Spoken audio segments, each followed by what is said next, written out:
Welcome friends, आप सभी का स्वागत है आपके अपने channel Umashankar Sahu US education पर। देख पा रहे हैं कि मैंने एससीईआरटी का एक पीडीएफ ओपन किया हुआ है और यहाँ पर ये जो डेट है 6 दिसंबर 2024 का आप देख पा रहे होंगे नोटिफिकेशन है। अब हम बात करेंगे यहाँ पे DElEd, BEd, BA BEd, BSc BEd पाठ्यक्रम 2024-25 के लिए तृतीय चरण, मतलब ये लास्ट मौका कह सकते हैं। एक लास्ट मौका किनके लिए? जिन्होंने अभी तक एडमिशन नहीं लिए हैं।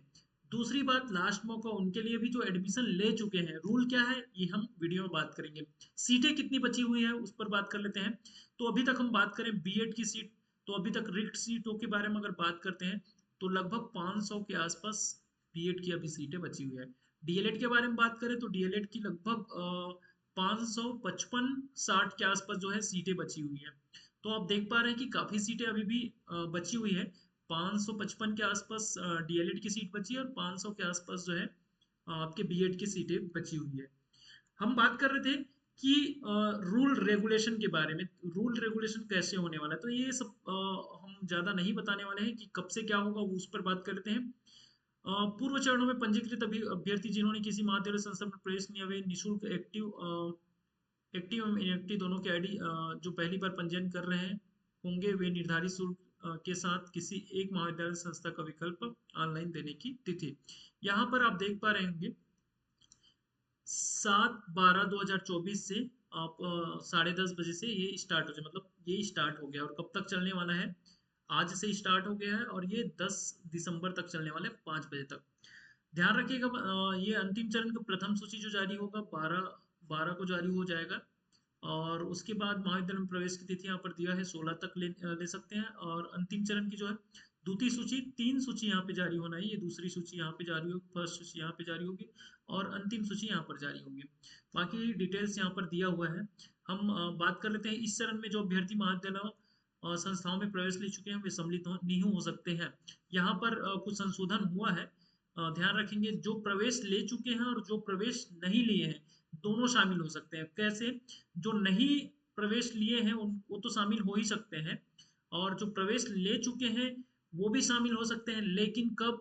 जब वो अपने महाविद्यालय, प्रवेशित महाविद्यालय है, जिस महाविद्यालय में उन्होंने प्रवेश ले लिया है वहाँ का प्रवेश जो है उनको कैंसिल कराना होगा और कैंसिल कराने के बाद उनको ऑनलाइन काउंसलिंग करना होगा।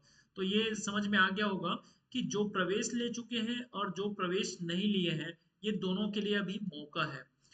जो प्रवेश ले चुके हैं उनको अपना एडमिशन कैंसिल कराना होगा, उसके बाद वो काउंसलिंग पुनः करेंगे। अब दूसरी बात, जिन्होंने प्रवेश नहीं लिया है और काउंसलिंग उन्होंने पहले करवाया हुआ था, तो अब क्या है, सबका जो काउंसलिंग है वो क्या कर दिया गया है, निरस्त कर दिया गया है।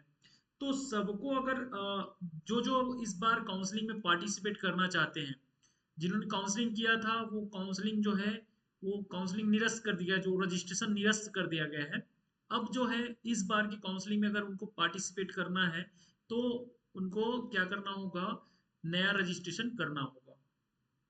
मैं आपको रूल बता दूं, सभी अभ्यर्थियों को काउंसलिंग में शामिल होने के लिए इस राउंड में ऑनलाइन आवेदन करना होगा। पुराने सभी रजिस्ट्रेशन निरस्त कर दिया गया है। ये जो पुराना जो आईडी था या जो रजिस्ट्रेशन था वो क्या कर दिया गया है, निरस्त कर दिया गया है। ये बात आप थोड़ा सा ध्यान में रखेंगे। पुराना आपने क्या किए थे, अगर रजिस्ट्रेशन किए हुए थे तो वो रजिस्ट्रेशन निरस्त कर दिया गया है। अब इस बार आपको इस बार के काउंसलिंग में भाग भाग लेने के लिए आपको क्या करना होगा, ऑनलाइन आवेदन करना होगा। रिक्त सीटों की जानकारी जो है आपको पोर्टल पे मिल जाएगी कि कहाँ कहाँ पे कितने रिक्त सीटें हैं। चलिए यहाँ पे आगे बढ़ते हैं। यहाँ पे लिखा हुआ है, देख सकते हैं, जिन अभ्यर्थियों ने pre B Ed, pre D El, pre B A B Ed, BSc BEd 2024 में बैठे थे परंतु पूर्व में पंजीयन नहीं करा पाए थे, वे निर्धारित राशि ऑनलाइन जमा करके पंजीयन करा सकते हैं। पंजीयन चिप्स की वेबसाइट यहाँ पर दिया हुआ है। रिक्त सीटों की जानकारी, आप यहाँ पर जाएंगे तो आपको एक स्लाइड होता दिखेगा। चलिए आगे बात कर लेते हैं। अभ्यर्थी रिक्त सीटों की जानकारी लेकर महाविद्यालय में सीटें रिक्त है उनमें से एक ही का विकल्प चयन होगा। मतलब कोई भी अभ्यर्थी जो है एक से अधिक विकल्प यहाँ पे नहीं चूज कर सकते हैं। तो एक विद्यार्थियों के लिए थोड़ा सोच समझ के यहाँ पर उनको डिसीजन लेना होगा कि कौन से महाविद्यालय में उनका प्रवेश हो सकता है। वो वैकेंट सीट देख ले, वैकेंट सीट देखने के बाद वो एक निर्णय ले कि मैं कौन से कॉलेज में डालूं। तो ध्यान रखेंगे ये भी बहुत महत्वपूर्ण बातें हैं कि वो सिर्फ एक ही विकल्प चुनना होगा, मतलब एक ही महाविद्यालय का विकल्प चुन सकते हैं, ये एक रूल है।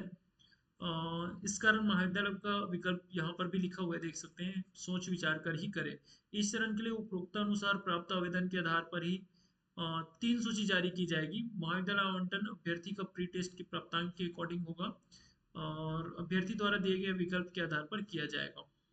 छात्रों को जो महाविद्यालय आवंटित होगा उन्हें वहां प्रवेश लेना आवश्यक होगा, नहीं तो इस प्रक्रिया से इस वर्ष क्या हो जाएंगे, बाहर हो जाएंगे। ध्यान रखिएगा, अगर नाम आता है तो वहाँ एडमिशन आपको ले ही लेना है, नहीं तो आप इस प्रक्रिया से बाहर हो जाएंगे। अभ्यर्थी को अपना चयन की जानकारी उनके लॉगिन आईडी में ही मिलेगा। लॉगिन आईडी को आप अवश्य संभाल कर रखेंगे। ये तो महाविद्यालय में निर्धारित शुल्क आप जमा कर सकते हैं यहाँ। यदि आपको निर्धारित शुल्क के अलावा कोई फीस लिया जाता है तो आप यहाँ पर मेल कर सकते हैं, कॉल करके आप बता सकते हैं। दस्तावेजों का जो प्रारंभिक स्क्रूटनी जो होगा वो महाविद्यालय द्वारा होगा, और यहाँ पे अत्यधिक भीड़ होने के कारण से सर्वर थोड़ा धीमा हो सकता है, बताया गया है। तो आप क्या करिएगा, 7 से ही आप ट्राई कर, मतलब आज से ही नाइट वगैरह में आप ट्राई कर लीजिएगा।